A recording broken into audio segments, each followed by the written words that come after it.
తండ్రి అయిన దేవునికి మహిమ కలుగును గాక. ప్రభువును ప్రియరక్షకుడైన యేసుక్రీస్తు నామంలో సహోదరి సహోదరులైన వారందరికీ హృదయపూర్వకమైన వందనాలు తెలియజేసుకుంటున్నానండి.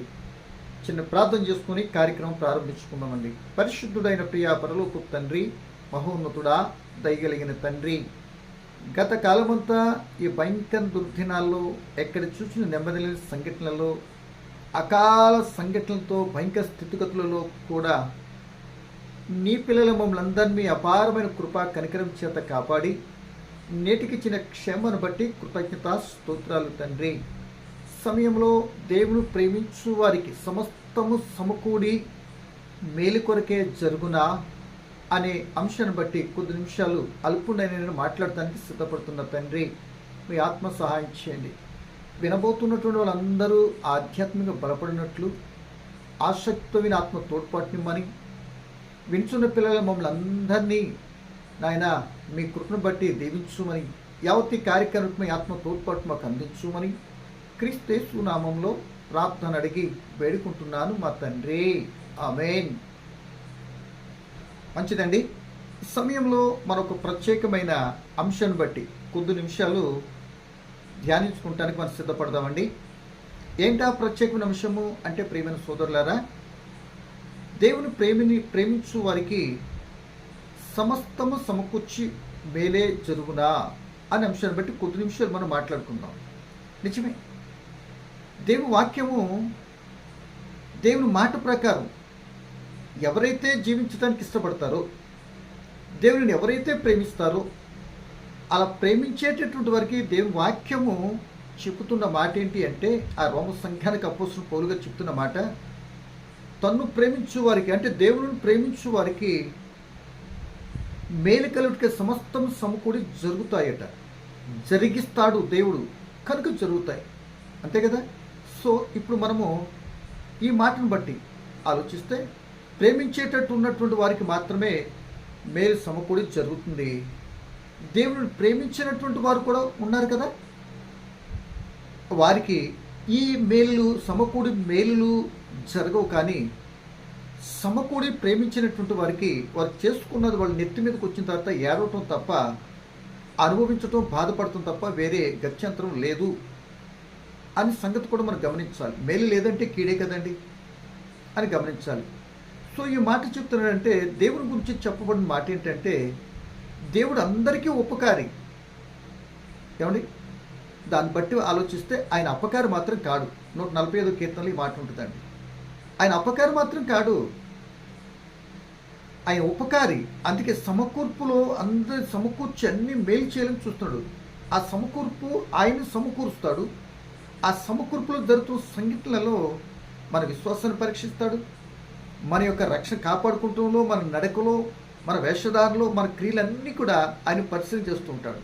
ఎందుకు అంటే, సమకూరుస్తూ ఉన్నప్పుడు, దేవుని ప్రేమిస్తూ ఉన్నప్పుడు అంత ఈజీగా సంతోషంగా నీ జీవితం వెళ్ళిపోతండి. ఎన్నో ఇబ్బందికరమైన పరిస్థితులు ఎదురవుతూ ఉంటాయి. అట్టి పరిస్థితులు కూడా దేవుని ప్రేమించాలి.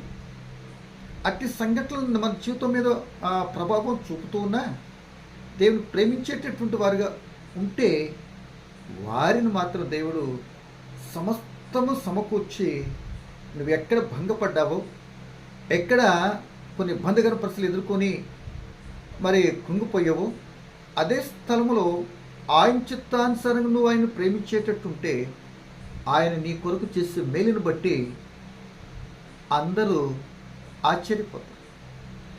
సో దేవుని ప్రేమించటువంటి ఏంటో మొదట మనం తెలియాలి.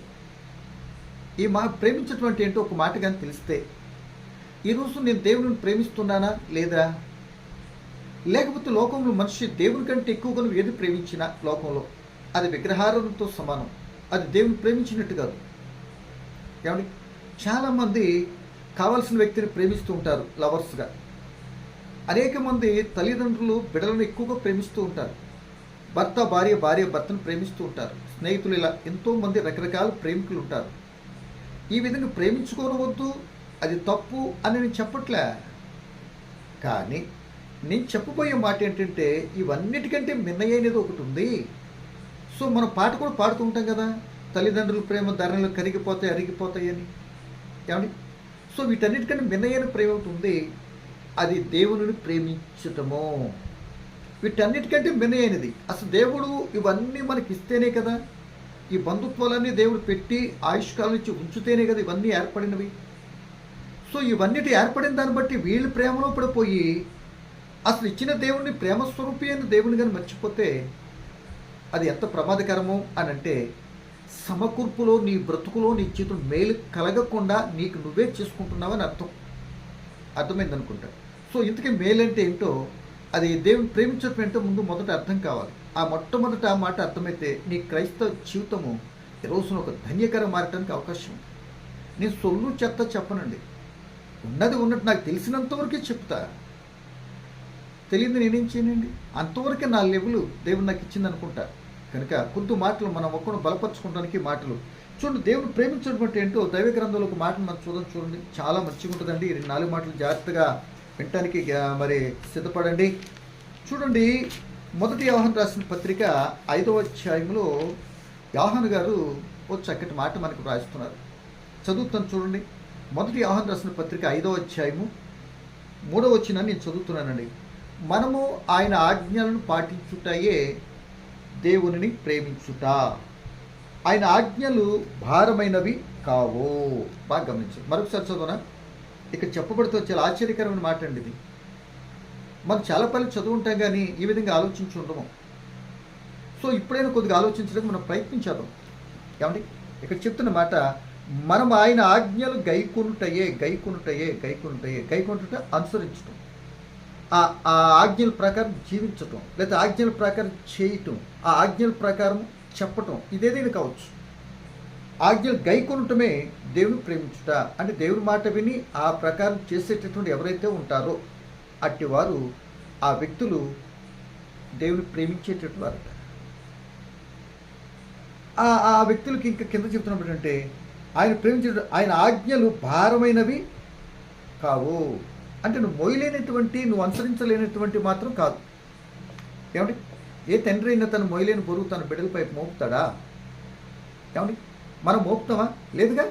ఇక్కడ చెప్తున్న మాట అదేనండి. ఇక్కడ చెప్తున్న మాట ఏంటంటే, ఆయన ఆజ్ఞలు భారమైనవి కావు, ఆయన ఆజ్ఞలు అనుసరించటమే. గైకొనాలి. ఈ చెవుతో విని చెవును విడిచిపెట్టేతం కాదండి. లేకపోతే కొంతకాలం విని ఆయన చిత్త ప్రకారం నడిచి మరలా తప్పిపోతాం, అంతకంటే కాదండి. ఆయన ఆజ్ఞలు కడవరకును ఆ గైకొనటమే, అనుసరించటమే దేవుని ప్రేమించటం. అర్థమైందండి? ఇప్పుడు చెప్పండి, మన జీవితంలో ప్రశ్న వేసుకుందామా? నిజంగా మనం దేవుని ప్రేమిస్తున్నామా? ఏమండి, వింటున్న సహోదరులరా, దేవుని ప్రేమిస్తున్నామా? దేవుని అవసరానికి వాడుకున్నట్టుగా ప్రార్థన చేసేసి మాకు సహాయం చేసేయంటూ ఎన్నో లిస్టుల మీద లిస్టులు, కిరాణా షాప్లో లిస్టు పెట్టినట్టు పెట్టేస్తున్నామా? గమనించండి. నిజంగా అసలు దేవుని ప్రేమిస్తే ఆయన సమకూడి సమస్తం నువ్వు చేస్తున్న చిన్న పని కావచ్చు, పెద్ద పని కావచ్చు, నువ్వు చిన్న పని చేసిన పెద్ద ఫలితాన్ని ఇస్తాడు, నేను తృప్తిపరుస్తాడు. ఈరోజు నువ్వు చేస్తున్న పనులు బట్టి అసలు నీ జీవితంలో తృప్తి ఉందా? ఏమండి, అసలు చేస్తున్నది, చాలామంది చేస్తున్న విషయాలు ఏంటంటే, చేసేది అడిగంట పోతుంది. ముందు ప్రారంభంలో చాలా మంచిగానే ప్రారంభించడానికి ఇష్టపడతాడు మనిషి. ఎలా, నేను చేసేటటువంటి పని 3 పూలు 60 కాయలు కాయాలి అని అనుకుంటాడు. తప్పు కాదు. 100 కాయలు కాయాలనుకో, తప్పు కాదు. కానీ అవి కాయించాలి అంటే, నీ పని ఫలించాలి అంటే, నువ్వు ఆయన చిత్తానుసారంగా ఆయన చేస్తున్న పని దీవెనకరంగా ఉండాలి అంటే దేవుడు క్రమాన్ని పెట్టాడు. నువ్వు చేస్తున్న పని దేవుని చిత్తానుసారమైనటువంటి పనేనా? మనం చేస్తున్న పని నీకు మేలు కలుగుతూ ఇతరులకు క్షేమాన్ని తెచ్చిపెట్టేదేనా? ఇతర నష్టం కలిగించకుండా ఉండేదేనా? చూసుకోవాలి. సో ఆయన ఆజ్ఞలు అనుసరించకుండా, అంటే ఆయన చిత్త ప్రకారం కాకుండా నువ్వేది చేసినా ఎన్ని కాయలు కాయాలి అని ఎంతో ఉండాలి అనుకోవటం తప్పు కాదు. క్రమాన్ని అనుసరించకపోవటం కారణంగా నువ్వు చేసే పని రోజు మస్ అయిపోతుంది తెలుసా అని అనుకొని పనులు మార్చేస్తున్నావు. ఈ పని కాదు, ఆ పని ఇక్కడ కాదు, అక్కడ కాదు అని నివాసం కూడా మార్చేసుకుంటున్నావు. కానీ ఆ పనులు మార్చుకోవటం, నివాసాలు లేకపోతే ప్లేస్ మార్చడం వల్ల ఒరిగేదేమి ఉండదు. కానీ బుద్ధి మారాలి మనిషిది, జ్ఞానోదయం కలగాలి. ఎక్కడ లోపం ఉందో ఏంటో సరి చేసుకుంటానికి ఎక్కడ అని వెతుక్కొని ఆయన చిత్తానుసారంగా ప్రారంభించుకుంటే చిన్ని పనిలో గొప్ప లాభాన్ని, తృప్తికరంగా నీ మనస్సును మేలుకరంగా భలే ఉందిలే అని అనుకుని ఆనందిస్తావు నీకు వచ్చిన ఫలితాన్ని బట్టి. ఏమండి, అదే దేవుని చిత్తానుసారంగా కాకుండా ఎకరం 1000 బస్తాలు పండినా ఆడికి తృప్తి ఉండదండి. తృప్తి ఉండదు. ఎందుకు? అబ్బబ్బబ్బబ్బా! ఇంకో 10 బస్తాలు పండితే బాగుండే అనుకుంటాడు. అసలు ఎకరం 1000 బస్తాలు అంటేనే ఆశ్చర్యం. మాట అర్థం అవటానికండి. కానీ అక్కడ తృప్తి పడడు దేవుని చిత్తానుసారంగా ఉండడం లేని వ్యక్తి. ఇంకో 10 పండితే బాగుండే, టాప్ ప్లేస్లో ఉంది. ఎందుకు? పోయే కాలం దగ్గర తెచ్చుకుంటుంది. అంతే అంతే మరి అతిశయం. సో అటువైపు అనుకోవద్దు. కనుక నాకు కావాల్సింది ఏంటంటే దేవుని చిత్తాన్ని బట్టి, అంటే దేవుని ఆజ్ఞను పాటిస్తూ మనం ఏది చేసినా సమకూర్పులో ఆయన సహాయం ఉంటుంది కనుక అది మేలుకరంగా నీ జీవితానికి దేవుడు మారుస్తాడు. గమనించుకో ఈరోజు ఒకసారి చూడు, ఒకళ్ళు చేస్తున్న పనులు, ఇప్పటి కాలం చేసిన పనులన్నింటిని బట్టి ఏమో ఎక్కడో ఏదైనా లోపం ఉందే, అందుకే ఇది అసలు ముందుకి నాకు మేలుకరంగా అనిపించట్లేదు, లేకపోతే ఎక్కడో నాలో లోపం ఉందేమో. సో నీ చేసే పని ఒకరు మనస్ఫూర్తిగా చేయట్లేదేమో. బద్ధకంగా పని చేయడం దరిద్రుడు అవుతాడట బైబిల్ చెప్తుంది. ఒక క్రమం లేని పని అక్రమము. అక్రమకారులు మరి మేలుకరమైనటువంటి ఫలితాన్ని అనుభవించటం అసాధ్యం. క్రమం ఉండాలి, మెలకు ఉండాలి. ఆ విషయానికి ఏదండి, ఆ చేసే పని సమకూర్పులో ఆ పనులన్నీ కూడా మేలుకరంగా ఉండాలి అంటే మొట్టమొదట ఆ వ్యక్తి దేవుని ప్రేమించేటటువంటి వాడై ఉండాలి. అంటే దాని అర్థము దేవుని ఆజ్ఞలు చెప్పినట్లు చేసేటటువంటి వారిగా ఉండాలి. ఇలా బైబిల్లో చెప్పింది చెప్పినట్లు చేసేటే 1, 2 ఒకరిని ఇద్దరిని, చెప్పినట్లు కాకుండా వాళ్ళు ఇష్టానుసారం చేసుకుని శిక్ష పొందినటువంటి వారు ఒకరిని ఇద్దరిని. ఈ 2 విన్న తర్వాత నీవు నేను మనం వెళ్ళవున్నామని దిద్దుకుంటామా, సరి చేసుకుంటామా, లేకపోతే ఏదైనా తేడా ఉంటే తలకాయ తీసుకెళ్ళి గోడకేసి కొట్టుకొని క్లీన్ చేసుకుంటామా, నీ ఇష్టం. అది నాకు అనవసరం. చెప్పటం నా వంతు. ఆ వినిలో పరమార్థం మీద ఉందనుకుంటే నీ జీవితానికి అప్లై చేసుకుంటావా, ధన్యుడివి. అది ఇతరులు కూడా సప్లై చేస్తే వాళ్ళు మేలుకరం మార్చడానికి కూడా ఉపయోగపడుతుంది. లేదు వినిన దాన్ని నువ్వు విడిచిపెట్టేవా, అంతే. ఇచ్చిన అవకాశం సద్వినియోగపరచుకోకపోతే తర్వాత నువ్వు ఎంత ఏడ్చినా దొరకటం కష్టం అనే సంగతిని గమనించుకోండి. సో మాటలతో చెప్తాను, గమనించండి. ఇప్పుడు అవ్వ ఆదాములు ఉండారండి, ఆది తల్లిదండ్రులు. బాగా గమనించాలండి. అవ్వ ఆదాములు, ఆ ఆది తల్లిదండ్రులు దేవుని ప్రేమించారా లేదా చెప్పగలరా? అయ్యో దేవుని ప్రేమించారంటారా? నేను కాదు అంటారు. ఎలాగంటే దేవుడు ఒక మాట చెప్పాడు. దేవుని కష్టార్జితం అంతా వాళ్ళకి అప్పగించి, ఇదిగో మీ కొరకు ఇదంతా నేను చేసింది, ఇది ఎవరికొరకు? మీ కొరకేనానా? ఆదమా నీ కొరకేనానా?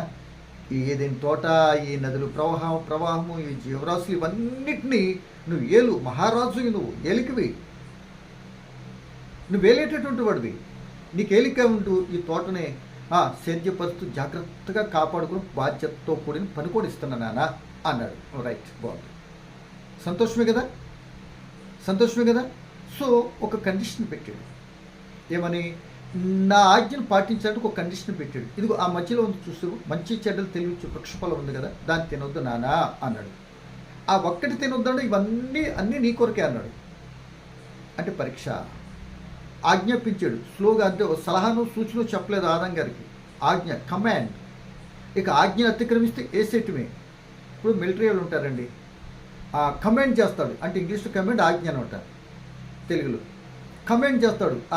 అదే వెళ్ళి ఆ పాకిస్తాన్ కొట్టి కమాండ్ అన్నాడు అనుకోండి, ఆ కమాండర్ గారు అంతే, కొడతామా కొట్టించుకోవటమా రెండు ఏదో జరిగిపోవాలి, అంతే స్పీడ్. ఇంకా దాంట్లో ఎక్స్క్యూజ్లే ఉండవండి. ఆ మాట డెలివరీ అయిపోయిన తర్వాత వెనక తీసుకుంటూ కూడా ఉండదండి, టక్క వాళ్ళు ఫైరింగ్ చేసేయాలి. మనకు తెలుసు కదా. ఇక్కడ కూడా దేవుడు చెప్తున్నాడు, ఆజ్ఞాపిస్తున్నాడు, మరలా చెప్తున్నాడు. సూచన సలహా మాత్రం ఇవ్వట్లే. సూచన సలహాలు వేరు, సూచన వేరు. అది అలా చేసుకోమని ఒక విషయం చెప్పి అలా చేసుకున్నానా కలిసి వస్తుందని చెప్పడం వేరు. సలహా అలా చేసుకోవచ్చు కదా, అది వారిలాగా వీరిలాగా, అది సలహా. ఇవి చెప్పట్లే. అలా బోటు పెట్టి చెప్పడు దేవుడు. ఆయన సమస్తము సాధ్యమే, అనంత జ్ఞాని, సమస్తము తెలుసు. ఇప్పుడు జరుగుతున్నది, నిన్న జరిగిపోయింది, రేపు జరగబోయేది కూడా అంతా తెలుసు. అంత శక్తి కలిగినట్టు దేవుని విధానంలో మనం నడవలసిన మనము పెద్ద పండితులాగా మాట్లాడుతూ ఉంటాం. మనకు అంతా తెలిసినట్టు విర్రవేగుతుంటాం. భయంకరమైన పరిస్థితుల్లోకి వెళ్ళిపోకుండా ఆలోచించమని ప్రభువును బట్టి మీకు జ్ఞాపకం చేస్తాం. వీళ్ళు ఏం చేశారంటే ఆజ్ఞాపించింది, ఆజ్ఞను మీరేరు. అంటే దేవుడు ప్రేమించలేదు. ప్రేమించటం అంటే ఆయన చెప్పిన ఆజ్ఞలు పాటించటం అని మనం చదువుకున్నాం కదా యోహాను పత్రికలో.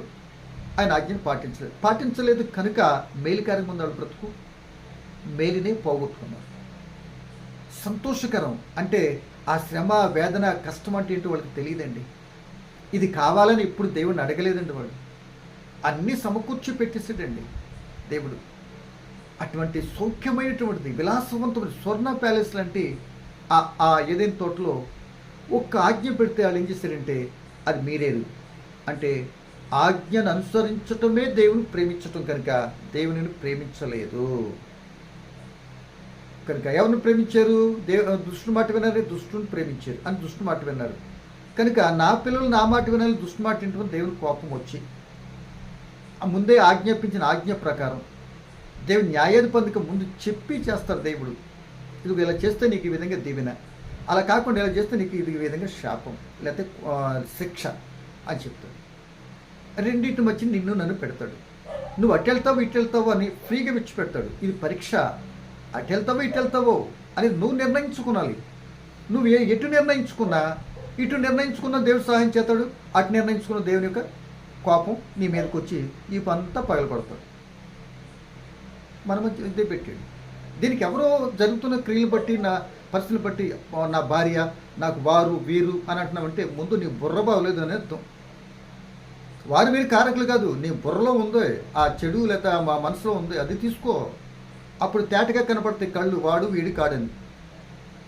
కనుక నా ప్రియమైన దేవుని పిల్లలరా, ఇక్కడ అవ్వ ఆదాములు ఏం చేశారంటే ఆ దేవునిని ప్రేమించలేదు, అంటే దేవుని ఆజ్ఞలు పాటించలేదు కనుక శిక్ష పొందారు. ఆమె ప్రసవేదన కంటూ వేదన వచ్చింది. ఆదం గారు తను చేస్తున్న పని, వ్యవసాయం చేస్తుంటే అది గచ్చ పొదలు ముండ్ల పొదలు, నువ్వు ఓడనటువంటి పంట నీకు వస్తుంది. గచ్చ పొదలు ముండ్ల పొదలు, నువ్వు ఊడ్చిన పంటను కోసుకుంటాకి వెళ్తుంటే అవి గుచ్చుతూ ఉంటాయి. అవి గుచ్చినప్పుడు ఏంటి గుచ్చుతున్నాయి అని అంటే నీకు జ్ఞానోదయం కలగాలి. కారణం ఏంటో తెలుసా? నేను తప్పు చేసిన కనుక ఇవి వచ్చి నన్ను గుచ్చుతున్నాయి, నేను ఓడని పంట వచ్చి నా మీద పడుతుంది అని జ్ఞానోదయం తెచ్చుకున్నాను. చెమట కారుస్తూ ఆహారం తినాలి. ఎప్పుడు కూడా అక్కడ ఇది లేదు అది ఉందనేటువంటి ఆ స్థితి లేదు. ఏదైనా తోటలో బయటకు వచ్చాక ఏం చేయాలి? చెమట కారుస్తూ అని తినాలి. అందు నిమిత్తమే కోటు విచ్చేలు కూటు కొరకు వచ్చే రోజు అన్నీ దాని కొరకే కదా. ఉదయం తింటాం, మధ్యాహ్నానికి ఖాళీ, మధ్యాహ్నం తింటాం, సాయంత్రానికి ఖాళీ, మరలా రాత్రి తింటాం, పొద్దుటికి ఖాళీ. ఎన్ని బస్తాలు తినేస్తున్నాము, ఎన్ని చెరువు నీళ్ళు తాగేస్తున్నాము. మంచిది, నువ్వు బ్రతకాలి కనుక దేవుడి ఇచ్చిన తిట్టడం మంచిదే. కానీ ఇవన్నిటి వెనకాల దేవుని హస్తం ఉంది. దేవుని చిత్తాన్ని బట్టి నేను బ్రతుకుతున్నాను. దేవుని కొరకు బ్రతకకపోతే, దేవుని చిత్తాన్ని అనుసరించకపోతే, దేవుని ఆజ్ఞను పాటించకపోతే నా బ్రతుకు మేలుకరంగా ఉండదు. ఇవన్నీ అప్పళంగా తినేస్తున్నాను, తాగేస్తున్నాను అని గ్రహింపు లేకుండా వెళ్ళిపోతున్నావు అంటే పశువుకిని అటువంటి వాళ్ళకి పెద్ద తేడా లేదండి. ఇప్పటికైనా అట్లాంటి ఉండేటువంటి పరిస్థితులు ఎన్నోసార్లు కొట్టినా లెక్కలేదు ఈరోజు మనిషికి. ఎన్నోసార్లు నీతి మాటలు బోధించినా ఈ చెవితో విని ఆ చెవితో విడిచిపెట్టేసి అందరూ ఇలాగే చెప్తారు అంటూ చెప్పేవాళ్ళని ప్రశ్నిస్తారు. వాళ్ళకు ఉందంటావా ఆ నీతి? వాళ్ళు చేస్తున్నారంటావా నీతి? ఎవరు నాయనా, అలా నువ్వు నీతిమంతుడు నీతి బోధన చేతంటే యేసు ప్రభుని, అవినీతిమంతులు బ్రతుకంత చెడులో ఉండి కూడా యేసు ప్రభుని ప్రశ్నించారు. ఏమని?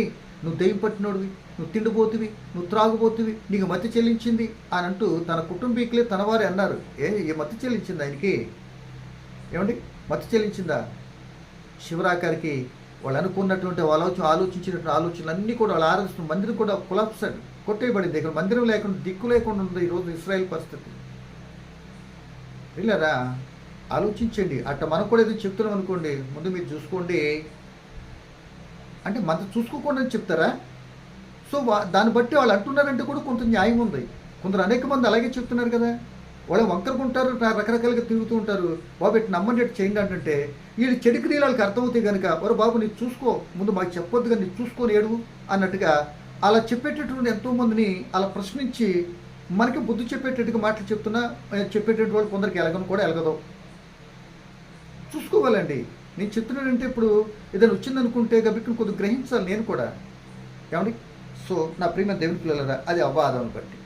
సో తర్వాత ఇశ్రాయేలీలు కూడా ఐగుప్తు దేశం విడిపించిన తర్వాత 40 సంవత్సరాలు అన్నీ ఇచ్చి నడిపించాడండి. వాళ్ళు మొరపెట్టారు, అడిగారు, మొత్తం మీద వీళ్ళు ఎక్కడ తీసుకొచ్చాడు? అరణ్యంలో అన్నీ ఇచ్చాడు. అంటే అరణ్యం నేరిచ్చాడు. ఇంకా పంట ఊడవటానికి కొయ్యటానికి ఏం అవకాశం లేదండి. దేవుడి ఆకాశం నుండి మన్నాను కురిపించాడు, మండ నుండి నీళ్ళు ఇచ్చాడా, వాళ్ళ బట్టలు మాయకుండా, చెప్పులు ఎరగకుండా, 40 సంవత్సరాలు ఎండకి ఎండకుండా అగ్నిస్తంభంగా మేఘస్తంభంగా నుండి అన్నీ నడిపించాడండి. వారి కొరకు ఎన్ని అద్భుత కార్యాలు చేశాడు, ఆశ్చర్యకార్యాలు, ఎర్రసుందర పాయలు చేశాడు. ఆ ఎదుర్కొంటూ వచ్చినటువంటి శత్రువులందరూ కూడా చంపి వాళ్ళందరూ కూడా వాళ్ళకి దారి ఏర్పాటు చేసి కానాను దేశంలో తీసుకుని వెళ్ళాడు. తీసుకెళ్తానికి సిద్ధపడి ప్రయాణం చేస్తున్నప్పుడు వీళ్ళందరూ దేవుని మీద తిరుగుబాటు చేశారు. దేవుని ఇచ్చిన ఆజ్ఞల ప్రకారం చేయలే, దేవుని ఆజ్ఞ ప్రకారం వాళ్ళు బ్రతుకులో నడవలే, దేవుని ఇష్టాన్ని వాళ్ళు నెరవేర్చలే. దేవుని మాట ప్రకారం కాకుండా ఈ చేత్తో తిరిగి చేత్తో లేదన్నట్లుగా ఇచ్చిన దానికి త్రిలోదకాలు ఇస్తూ సనగటం గొనగటం చేసి శివరాకారికి నిర్మాకాండ 32వ అధ్యాయం చదువుకుంటే ఏ దేవుడైతే విడిపించి ఇన్ని గొప్ప కార్యాలు చేశాడో ఆ దేవుణ్ణి మార్చేసే రకమైపోయారు ఆ ఇశ్రాయేలీయులు. దేవుని మార్చేసారండి. అలా దేవుని మార్చుకోవటం ఆ నాటి నుండి ఈ రోజుకి అనేక మంది ప్రజలు కూడా యేసు ప్రభు ఏదైనా మేలు చేస్తే ఇక్కడ ఉంటారు, లేదా ఇంకొక దేవుడు వాళ్ళు అనుకున్నటువంటి విధానం మరొక దిక్కుకి వెళ్ళిపోతారు. లేదా అక్కడేదో స్వస్థత జరుగుతున్న ఈ ఊరు ముదురుడు పాడు ఎవరో పాస్టర్ గారు వచ్చి నెత్తి మీద ఏదో చేతులు పెడితే ఏదో ఎంత బాగా డబ్బా ఒక నూనె డబ్బా బోర్లింగ్ చేస్తే సిలివేస్తే అరటిపళ్ళు తింటే ఏంటి చెత్త, ఈ బైబిల్లో లేవండి. అక్కడికి వెళ్ళిపోతారు. అంటే ముందు దేవుడు ఎక్కడున్నాడో ఏంటో, దేవుడు ప్రేమించటం ఏంటో అది నీకు అర్థమైతే అక్కడికి ఎందుకు వెళ్తాం? దేవుడు చెప్పి మళ్ళీ చిలక పలుకులు బాగా పలుకుతారండి. ఏమని? దేవుడు ఇందు గలడు అందు సందేహం లేదు, ఎక్కడైనా ఉంటాడు. కానీ ఏళ్ళకేదో ఆపుతో కష్టం అక్కడే ఉంటాడు కానీ మా ఊర్లో కానీ మా ఏరియాలో ఉండడు అనేటువంటి వాడు వంకర నడకలను బట్టి ఆటోమేటిక్గా ఒప్పుకుంటున్నట్టు అర్థమైపోతుంది. అవునా కదా? గమనించండి. కనుక సమయంలో మరి నేను ముగించడానికి ఇష్టపడుతున్నాను. అలా ఇశ్రాయేలీలు మీరు వాళ్ళ దేవుని మార్చేశారు, సరుగుడు గొనుడు మార్చారు. ఎంత మానుషం అండి అది. అందుకే ఇలాంటి చెత్త నాకు వద్దనుకొని మరి కొరింథీ పత్రిక 10వ అధ్యాయము 5-6 వచనం చదివితే అరణ్యంలో సంహరించేసిన యేసుడట పట్టుకొని ఏ దేవుడైతే విడిపించాడో ఆయన చిత్త ప్రకారం ఆజ్ఞ ప్రకారం నడకపోతే నిన్ను నన్ను కూడా అలాగే వేసేస్తాడని దేవుని యొక్క జీవో, దేవుని యొక్క చిత్తం, ఉద్దేశం మనకి అర్థమవుతలేదా? కనుక వాళ్ళు ఎక్కడికి వెళ్ళదే కానాను దేశం చేరలేకపోయారు.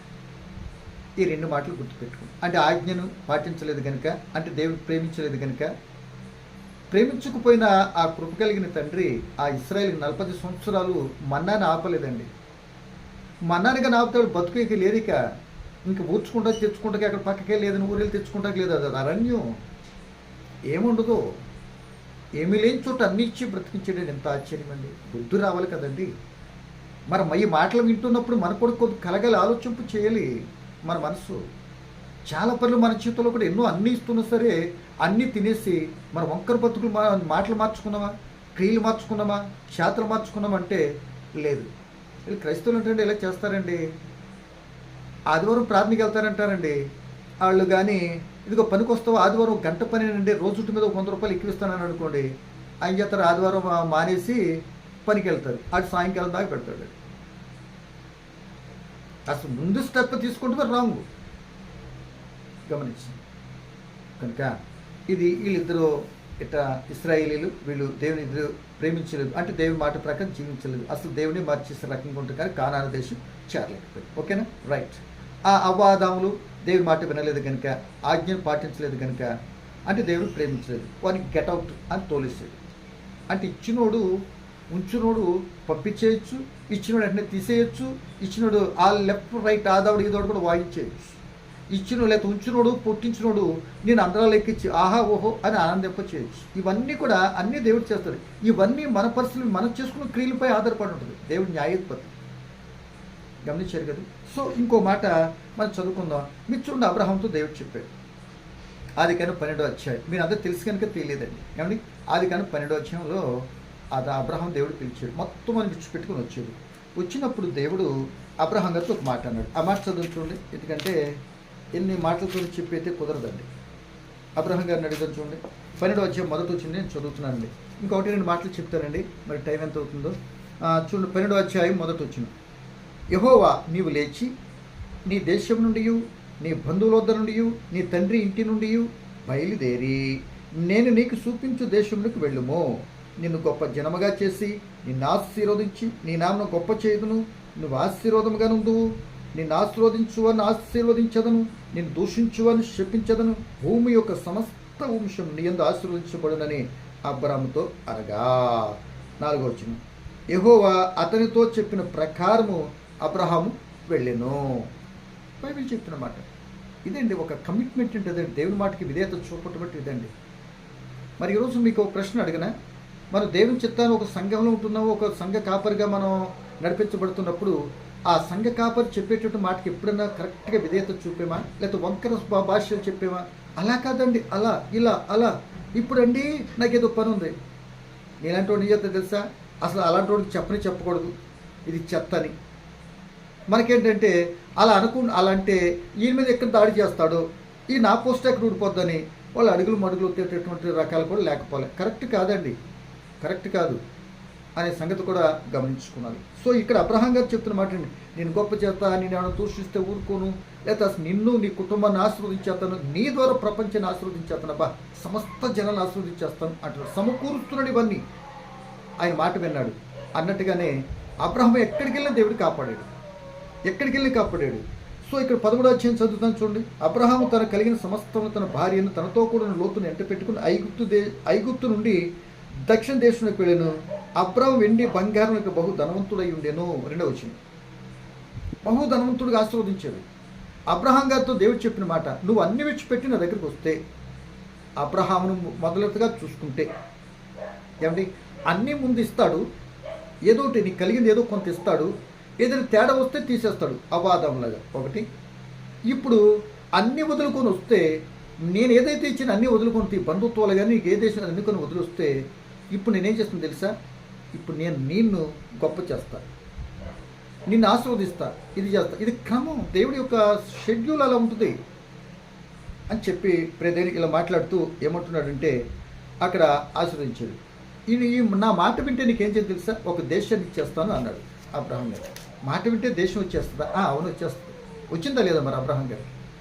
నువ్వు నా మాట వింటే ఇదిగో కనబడుతుంది, నువ్వు చూడలేదు.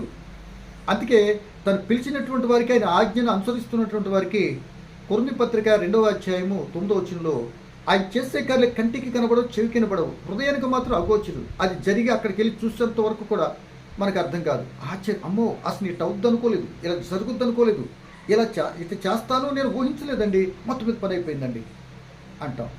కానీ నిజంగా దేవునికి ఎంత సహాయం చేసిండి, ఈ పని చేసిన అన్నాను. అయిపోయిందట, అయిపోయిన తర్వాత అయిపోయిందని చెప్తావు, పెద్ద ఘనమేం కాదు కదా. ఆ అయిపోతుందని సహకరించినట్టు దేవుడు, లేకపోతే దేవుని బట్టి నీతో సహోదరుడు ఎవరైనా వచ్చాడు సహాయం చేస్తే దేవుడే వారికి నీకు సహకారులుగా పంపించేటటువంటి గ్రహింపు ఉండాలా, ఉంటుందా? కనుక ప్రియ దేవుని పిల్లలరా అని ఆశీర్వదించి, అంటే మాట వినేందుకని ఒక దేశాన్ని ఇచ్చేసాడు. మాట గమనించాలి. తన ద్వారా తన కుటుంబానంతా కూడా ఆశీర్వదించాడు. చివరికి ప్రపంచ ప్రజలందరూ కూడా ఆశీర్వదించాడు ఆయన గర్భాన పుట్టినటువంటి యేసు ప్రభు ద్వారా. అది ఎలాంటి ఆశీర్వాదము? ఎవరైతే తన పాప బంధకాల నుండి విడిపించబడి క్రీస్తులోనికి వస్తారో అదే శ్రేష్టమైన ఆశీర్వాదం. ఆ ఆశీర్వాదం పొందుకోవాలంటే యేసు ప్రభువును రక్షకుడిగా అంగీకరించాలి. తమ పాప రోత బ్రతుకును బాప్తిసం ద్వారా పాతిపెట్టి ఒక నూతన జన్మ ద్వారా నూతన సృష్టిగా మార్చబడి క్రొత్త జీవితం ఆయన ఇస్తానన్నటువంటి ఆ దీవెన కొరకు, ఆయన సమకూరుస్తానన్నటువంటి ఆ మాటల్లో ఉన్నటువంటి భావన, మనం ఆ భక్తి భావంతో నడుస్తున్నప్పుడు కష్టాలు శోధనలు ఎదురైనా ఇదిగో సమకూర్పులో ఇవన్నీ ఉంటాయి. ఆ సమకూర్పులో చివరికి మేలే చేస్తానని కనుక ఓర్పుతో సహనంతో ముందుకు సాగితేనే సమకూర్పులో దేవుడిచ్చిన వాగ్దానం ఆ వ్యక్తులు ఎడల, నడిచిన వారి ఎడల దేవుడు నెరవేరుస్తారు. అందుకని అడ్డమైన వాళ్ళకి నెరవేర్చడండి. ఏదో అబ్రహాం లాంటి ఇచ్చేయి చేసే అన్నాడు రకరకాలుగా మాట్లాడతారు, కుదరదండి, అలా ఒప్పుకోదండి బైబిల్ అని ప్రభుని బట్టి నీకు జ్ఞాపకం చేస్తుంది. సో ఇక్కడ ప్రియమ దేవుని పిల్లలరా, అబ్రహాం గారికి అలా దేశం ఇంకా చెప్పుకుంటూ చాలా ఉంటాయి, కానీ ఆయన ఏకంగా విశ్వాసులకు తండ్రి అయిపోయాడు కదా. ఆయన 75 సంవత్సరంలో ఆయన పిలిస్తే 175 సంవత్సరంలో చనిపోయాడు. అంటే 25వ అధ్యాయంలో ఆయన 100 సంవత్సరాలు విశ్వాస జీవితాన్ని ఒక ప్రవక్తగా, ఒక ప్రార్థనాపరుడుగా, ఒక దేవుని చేత పిలువబడిన వ్యక్తిగా, దేవుని చేత ఆశీర్వదించబడిన వ్యక్తిగా, దేవుని చిత్తం అంటే నిరీక్షణ లేనప్పుడు దేవుని ఎలా నమ్మాలో, ఎలా దేవుని కొరకు ముందుకు సాగాలో అనే ఒక ఆదర్శవంతమైన వ్యక్తిగా, నమ్మినటువంటి వ్యక్తులకు ఒక ఆదర్శవంతమైన వ్యక్తిగా 100 సంవత్సరాలు విశ్వాస జీవితంలో అబ్రహాం గారు నడిచారు. మన పట్మన్ 3 అడుగులు నడవలేకపోతున్నాం, 3 రోజులు ముచ్చటగా దేవుని యొక్క పరిపూర్ణ విశ్వాసం నడవలేకపోతుంది. ఎన్నెన్నో ఆలోచనలు, ఎన్నెన్నో వంకర తలంపులు. ఎలాగండి, ఎలా దీవించబడతాం మనం? ఎలా సమకూరుస్తాడు దేవుడు?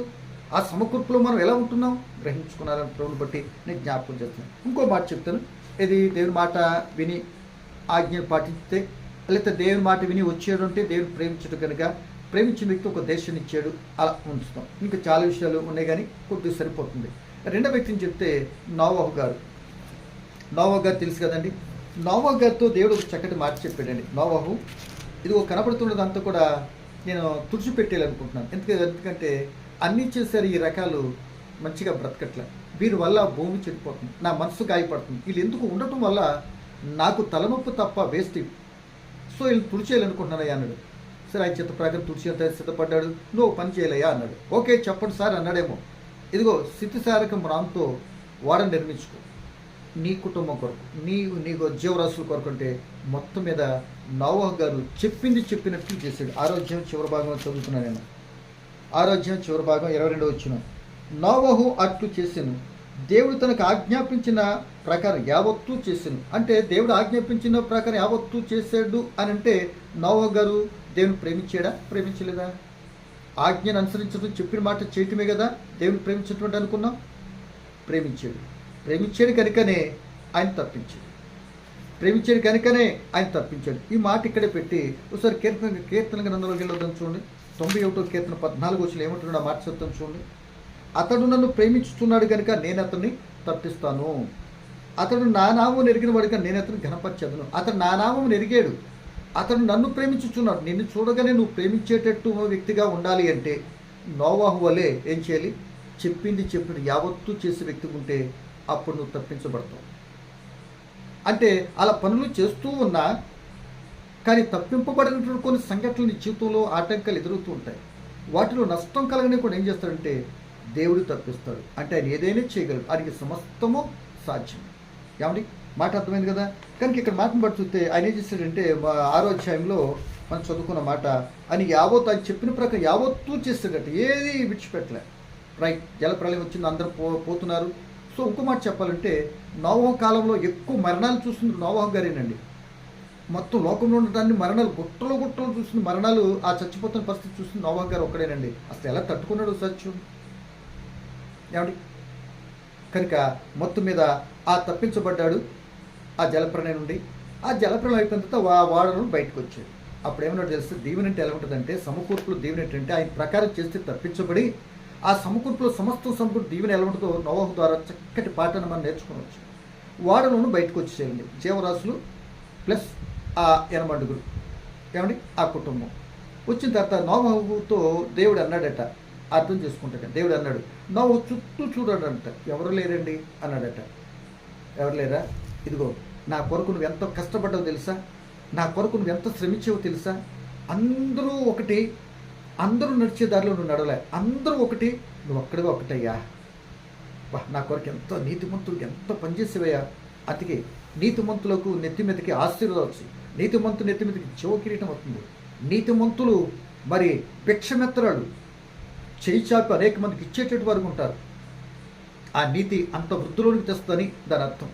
సో ఇక్కడ మనకు కావాల్సింది ప్రియ దేవుని పిల్లరా, నోవహు వాడను బయటకు వస్తాడు. వచ్చినప్పుడు చుట్టూ చూసాడట నోవహు, నిజంగా నా మాట విని ఎంత చక్కగా కట్టేవయ్యా వాడా, అసలు ఎందుకు కట్టాలి ఏంటని కూడా మారు మాట మాట్లాడలేదు నోవహు అంటే నాకు అంత ఇష్టం. ఇదిగో చుట్టూ చూడు, ఈ భూమంతా నీదని తీసుకో, ఈ చుట్టూ కనబడుతుంది భూమంతా నీదే, ఆ భూమిలో ఉండే వజ్రాలు వైడూర్యాలు రకరకాల అన్నీ కూడా నీకేనయ్యా, తీసేసుకో అని నోవహు గారికి ఇచ్చేసాడు.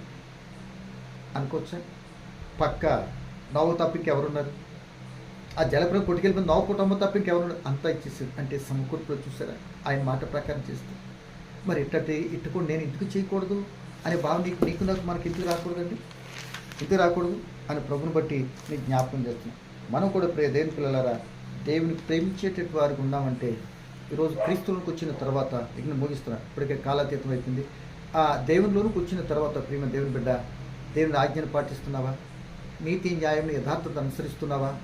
ఆ పరలోకానికి నువ్వు బాప్తిసం పొందిన తర్వాత నీతిమంతుడుగా రక్షించబడిన బిడ్డగా రక్షణ కాపాడుకుంటూ ఆయన ఏదైతే పాపం చేయొద్దన్నాడు, ఏదైతే నీతిగా నడమన్నాడు, ఏదైతే ఆయన మార్గంలో నడమన్నాడు, అటు మార్గంలో ఆయన ఆజ్ఞ ప్రకారం నడిచినప్పుడు మాత్రం సమకూర్పులో నీకు దీవెన, ఆ దీవెన నీ కంటికి కనబడదు. కానీ ఒక రోజున ఆశ్చర్యకర పరలోకానికి వెళ్ళినప్పుడు ఆ బంగారపు విధులు నడిచేటువంటి గొప్ప భాగ్యాన్ని ఇదిగో ఇక్కడ అవకాశంగా ఇక్కడ చేసే పనిని బట్టి ఆధారపడి ఉంటాడు.